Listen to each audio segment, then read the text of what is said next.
जी दोस्तों, कैसे हैं? ठीक ठाक हैं। और आज एक बहुत ही अहम टॉपिक पे कल से मीडिया और एवरीवेयर एक ही चीज़ डिस्कस हो रही थी कि जो प्राइम मिनिस्टर साहब हैं उनको कोविड हो गया है और कोविड के बाद उन्होंने वैक्सीन लगाई है। और फर्स्ट लेडी जो हैं उनको भी कोविड हुआ है। और उन्हें कोविड के बाद उन्हें वैक्सीन लगानी चाहिए थी, नहीं लगानी चाहिए थी। और अब इसका क्या रिज़ल्ट आएगा? पहले तो मैं छोटे से इस टॉपिक को थोड़ा डिस्कस करना चाहूँगा कि क्योंकि जो वैक्सीन है ये क्यों ज़रूरी है और किन लोगों को ज़रूरी है और किन लोगों को अवॉइड करना चाहिए, कौन डोज़ नहीं ले सकते। तो सबसे पहले जो वर्ल्ड हेल्थ ऑर्गेनाइजेशन है उन्होंने 3-4 पैरामीटर बनाए हैं कि किन लोगों को वैक्सीन स्टार्ट करनी चाहिए। सबसे पहले जो वैक्सीन है किन लोगों को देनी चाहिए? पहले वो लोग हैं जो हेल्थ प्रोफेशन से रिलेटेड हैं, जो आपको और हमें सबसे पहले ट्रीट करते हैं। जो हेल्थ प्रोफेशनल है सबसे पहले वो 5 लाख, 10 लाख, 1 करोड़ या 1 अरब लोग हैं जो डॉक्टर्स हैं जो फर्स्ट आपको ट्रीट कर रहे हैं। सबसे पहले वैक्सीन उनको डोज देनी चाहिए। उसके बाद वो लोग आते हैं जो फर्स्ट लाइन वर्कर्स हैं। फर्स्ट लाइन वर्कर्स में डॉक्टर्स भी हैं, उनमें फार्मासिस्ट भी है, पैरामेडिकल स्टाफ भी है, नर्सिंग स्टाफ भी है, उसमें पुलिस के लोग भी हैं। जो भी फर्स्ट लाइन में आ रहे हैं वो उनको डोज देनी चाहिए। थर्ड नंबर पे वो लोग हैं जो ज़्यादा रिस्क पे हैं, जो उनको प्रायोरिटाइज हैं। तो अगर पहली डोज हमने यूज़ कर ली है, हेल्थ प्रोफेशनल को मुकम्मल कर दी है, उसके बाद जो सेकंड लाइन के लोग हैं, जो फ्रंट लाइन के लोग हैं, उनको भी लग गई है। तो फिर थर्ड जो फेज़ है उसमें वो लोग हैं जो ज़्यादा रिस्क पे हैं और ज़्यादा जिनको या हम जिन्हें प्रायोरिटाइज कह सकते हैं कि जो एज ग्रुप ऐसा है जिनमें ज़्यादा कोरोना अटैक करने के चांसेस ज़्यादा हैं, तो उनको डोज लगेगी। उसके बाद फिर जनरल पब्लिक तक आएगी, ये मेडिसिन स्टार्ट होगी और वैक्सीन उनको दी जाएगी। तो पहले ये बात करें कि वैक्सीन जो है क्योंकि जितनी भी वैक्सीन होती हैं वो एक ही दफ़ा लगी और वो आपने आप सारी उम्र के लिए उससे इम्यूनाइज हो जाते हैं या आपकी इम्यूनिटी पैदा हो जाती है और आप सेफ हो जाते हैं उस डिज़ीज़ से कि जो जिसके लिए वैक्सीन आपको दी गई। फ़र्ज़ करें आपने पोलियो की वैक्सीन आपने कहा, बड़ा अल्फाज बोले जाते थे कि 2 कतरे पोलियो की वैक्सीन के और आप लाइफ टाइम सेफ हो गए। तो ये बढ़ाया चला था। इसी तरह जो हेपेटाइटिस की वैक्सीन होती थी उनको 2 और 3 डोज़ में वो कंप्लीट हो जाती थी। तो अगर एक डोज़ क्यों ज़रूरी नहीं है और उसकी दूसरी डोज़ क्यों ज़रूरी है या उसके दोबारा उसको डोज़ क्यों देनी चाहिए पेशेंट को, जो कोरोना वैक्सीन है। अच्छा, जब हम वैक्सीन किसी चीज़ की बॉडी में वैक्सीन लगाते हैं तो होता क्या है? वैक्सीन में ये मसला है कि ये वही जरासीम होते हैं जिससे हम उसको बचाना चाह रहे हैं। जैसे कोरोना है तो कोरोना के ऐसे डेड सेल या ऐसे ना वो सेल होंगे या ऐसे वो वायरस होंगे जो कि डिज़ीज़ पैदा नहीं कर सकते।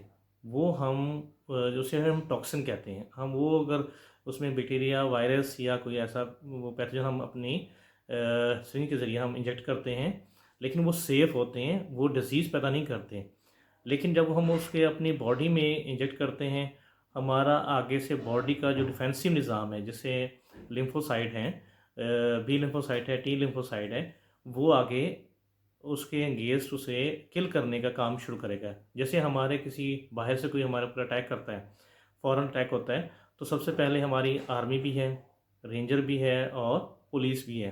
पहले सबसे पहले पुलिस आती है कि किसी ने कोई हंगामा, कोई गलत काम किया है तो फ़ौरन तौर पे पुलिस एक्शन में आती है और वहाँ पे कंट्रोल करने की कोशिश करती है। अगर पुलिस उस हंगामे को, कोई उस जगह को जहाँ पे ज़्यादा अफरा-तफरी हो रही है, कंट्रोल नहीं कर सकती, तो फिर रेंजर आती है, उसके बाद फिर आर्मी आती है और उस जगह को कवर अप करके उसको कंट्रोल करती है। यहाँ हमारी बॉडी का भी ऐसे सिस्टम है कि जो लिम्फोसाइट सिस्टम है, वो इम्यूनिटी का काम कर रहा है, जिसमें बी लिम्फोसाइट और टी लिम्फोसाइट है, वो हमारे जो हमने इंजेक्ट किया था वैक्सीन या पैथोजन इंगेस्ट टॉक्सिन इंजेक्ट किया था, उसके अगेंस्ट वैक्सीन तैयार करती है, इम्यूनाइज़ करती है हमारी बॉडी को। अब हमारी बॉडी इम्यूनाइज़ होती है, इसमें कुछ दिन लगते हैं, 1 हफ़्ता लग सकता है, 10 दिन लग सकते हैं, क्योंकि जब वो पैथोजन अंदर के हमने इंजेक्ट किया है और वो उसको आइडेंटिफ़ाई करते हैं और उसके अगेंस्ट कूद मुदाफ़िर पैदा करते हैं। अच्छा, अब एक दफ़ा कूद मुदाफ़िर हो गई, तो फिर दोबारा क्यों सेकंड डोज़ की ज़रूरत है? इसलिए ज़रूरत है कि जब सेकंड हम डोज़ कुछ दिन के बाद देते हैं, कुछ वैक्सीन जो है वो 15 दिन के बाद सेकंड डोज़ की है, कुछ की 28 दिन के बाद है, वो डिफरेंट कंपनीज़ की डिफरेंट स्ट्रेन्स के हिसाब से उसको उसकी डोज़ है। तो क्योंकि कुछ दिन लगते हैं पहला उसे डिटेक्ट करने में और उसके अगेंस्ट इम्यूनिटी बनाने में, ये वीक होगी। लेकिन जब दोबारा हम उसे वही पैथोजन दोबारा इंगेस्ट करते हैं तो हमारा ब्रेन तैयार होता है और वो हमारा जो लिम्फ सिस्टम है या इम्यूनिटी सिस्टम है वो तैयार होता है कि ये अगर वो चीज़ दोबारा हमला करेगी तो हमने उसको कैसे उसको टैकल करना है और उसको कैसे उसको किल करना है और उसको हमने अपनी बॉडी को कैसे बचाना है। तो सेकंड डोज लगने से हमारी बॉडी ज़्यादा बेहतर तरीके से पावरफुल तरीके से उसके अगेंस्ट काम करेगी। अब जो हम देखने वाली बात ये है कि अगर किन लोगों को हम ये डिज़ीज़ की जो वैक्सीन है, कोरोना की वैक्सीन, किन लोगों को दें। जो अभी तक ट्रायल हुए हैं क्योंकि ये अभी क्योंकि 2020 जो है ये कोरोना का साल कहलाता है, इसने पूरी दुनिया को लपेट में लिया और अभी ये नई डिज़ीज़ है, अभी साल सवा साल हुआ है और पिछले साल जनवरी में ही हमें हम पे ये ज़्यादा मसला स्टार्ट हुआ था, तो अभी लेटेस्ट है। तो इस पे बहुत ज़्यादा स्टडीज़ नहीं हुई, बहुत ज़्यादा जो वैक्सीन है उस पे अभी ज़्यादा ट्रायल नहीं हुए। अभी जो जैसे जैसे पेशेंट में आ रही है उसका रिएक्शन आ रहा है, पता लग रहा है कितना सेफ़ है, कितना इफ़ेक्टिव है। तो इफ़ेक्टिव तो है क्योंकि 3 स्टेप्स पे जो ट्रायल्स हुए हैं और तीनों ट्रायल को उन्होंने पब्लिश भी किया है कि ये सेफ़ है इम्यूनाइज़ करने में हमारी बॉडी में कोरोना के अगेंस्ट।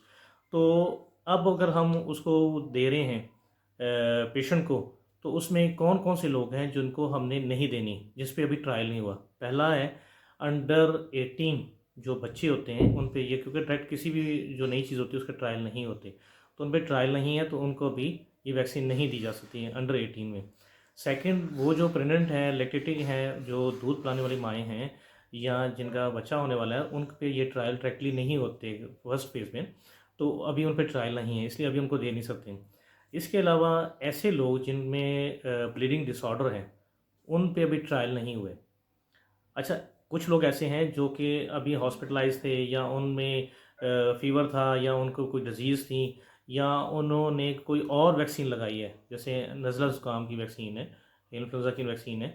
अगर पहली वैक्सीन कोई लगाई है तो कुछ दिन दे दें, 1 महीने का गैप दे दें, फिर ये कोरोना की वैक्सीन लगाएँ और बताएँ अपने हेल्थ प्रोफ़ेशनल को कि मैंने अभी एक और वैक्सीन लगाई है, तो मैं क्या डोज़ ले सकता हूँ कोरोना की वैक्सीन की या अभी नहीं ले सकता हूँ? आप उनको बताएँ और प्रॉपर तरीके से बता के उनकी गाइडलाइन पे चलें। इसी तरह अगर आप हॉस्पिटलाइज़ थे, किसी सर्जरी, किसी ऑपरेशन या किसी डिज़ीज़ की वजह से, तो आप अपने हेल्थ प्रोफेशनल को बताएँ कि मैं इस डिज़ीज़ से हूँ। तो उसमें गैप देना थोड़ा-सा ज़रूरी है कि 4 टू 8 वीक का गैप दे दें और उसके बाद ये वैक्सीन शुरू करें। इसके अलावा ऐसे लोग जिनको ब्लीडिंग डिसऑर्डर है, तो उनको अब हमें एहतियात करना चाहिए या आपको एक सीवियर एलर्जी रिएक्शन है, अगर फर्स्ट डोज़ आपने कोरोना वैक्सीन की लगाई है और आपको बहुत ज़्यादा सीवियर रिएक्शन जो एक कुछ घंटों तक रहे, तो फिर तो कोई ऐसी मसला नहीं है। लेकिन कुछ दिन तक वो बहुत ज़्यादा रहा है, जब तक कि वो सिम्पटम नहीं रिमूव हो जाते, आपने सेकंड डोज़ नहीं लेनी। तो हो सकता है कि आपको कुछ दिन, कुछ हफ्ते या कुछ महीने आपको वेट करना पड़े, जब आपके सिम्पटम बिल्कुल क्लियर हो जाएँ, देन आप सेकंड डोज़ की तरफ जाएँ। अच्छा, कुछ लोग ऐसे हैं जो किसी एक कंपनी की वैक्सीन आपने लगाई है पहली डोज़ की और वो चाहते हैं कि नहीं अब मैं कोई और इससे अच्छी वैक्सीन लगा लूँ, तो आपने बिल्कुल चेंज नहीं करना।